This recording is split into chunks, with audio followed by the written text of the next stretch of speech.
ជាក្មេងមកពីស្រុកមរស័យម៉ៃគាត់អ្នកលក់បាយគាត់ថាឡូយ៉ាដែលមានកូនជាកវី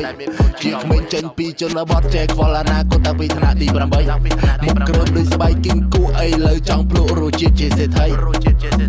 ពេលយ៉ាងកំណើតរូបឆោមនឹងក៏ឆើតអើកើតមួយកំណើតកើតលើដីថ្មីអងដើរពី1ម៉ែត្រទៅ100គីឡូម៉ែត្រឆ្លងបានពីខេត្តចូលមកភ្នំពេញថ្មីផ្លុំទៅមកផែតដូចគេឲ្យហេតុភ្លឺដូចខែចែកតាំងពីនៅក្មេងខ្ចីតាំងពីដូចប្រែតខោះដូចរោកែតដូស្ទាយដូវ៉ាតែមិនដូអូនស្រីថាបងគឺមិនដូអូនទេទុកចិត្តបងចុះបងមិនដែរងាករេបងគឺមិនមានចិត្តស្មោះបងជាកំឡោះគឺមិនដូអូនទេអត់ស្អកមិនហៅតែបងខេមអត់អែមិនហៅតែបងយោរូបបងកំពុងតែអាប់រែងឲ្យស្អប់ពាន់ណានិយាយពីក្រៅខ្នងហៅបងឬប្អូនណាប្រកាន់ទេហៅបងឬអត់ប្រកាច់តែអញសុំឆែកមើលតាសញ្ញាណប័ណ្ណ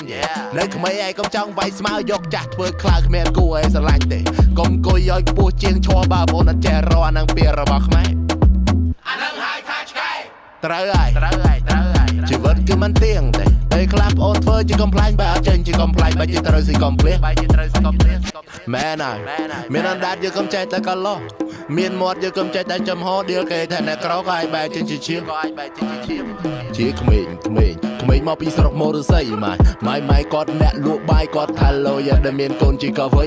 ជាក្មេងចេញពីជនបទចេះខ្វល់អនាគតតាំងពីថ្នាក់ទី8មុខគ្រើមដូចស្បែកគីងគូអីលើចង់ភ្លក់រសជាតិជាសេដ្ឋី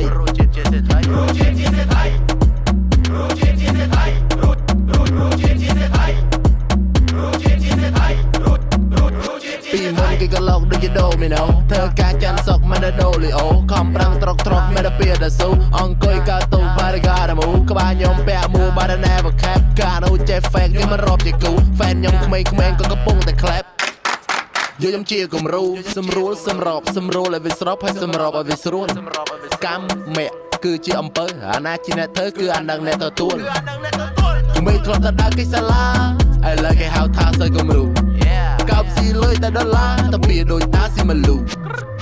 ជីវិតក៏មកជាតិthêmមកស្រាក់ក៏មកក្លែកក៏មកខ្លាក់ក៏មកលេកក៏មកលាក់ក៏មកលៀមឈប់ភ្លាមទៅត្រៀមរកប្រាក់ទៅប្រឹងប្រែងប្រាប់ទៅបញ្ញាប់ទៅបញ្ញាប់រកប្រាក់ចេះតបចេះដាក់ទៅកំដេកចាំសាប់ទៅប្រាប់ខ្លួនឯងទៅប្រាប់ខ្លួនឯងក្មេងមកពីស្រុកមរស័យម៉ៃគាត់អ្នកលក់បាយគាត់ថាឡូយ៉ាដែលមានកូនជាកវីជាក្មេងចេញពីជនបទចេះខ្វល់អនាគតតាំងពីថ្នាក់ទី8មុខគ្រើមដូចស្បែកគីងគូអីលើចង់ភ្លក់រសជាតិជាសេដ្ឋី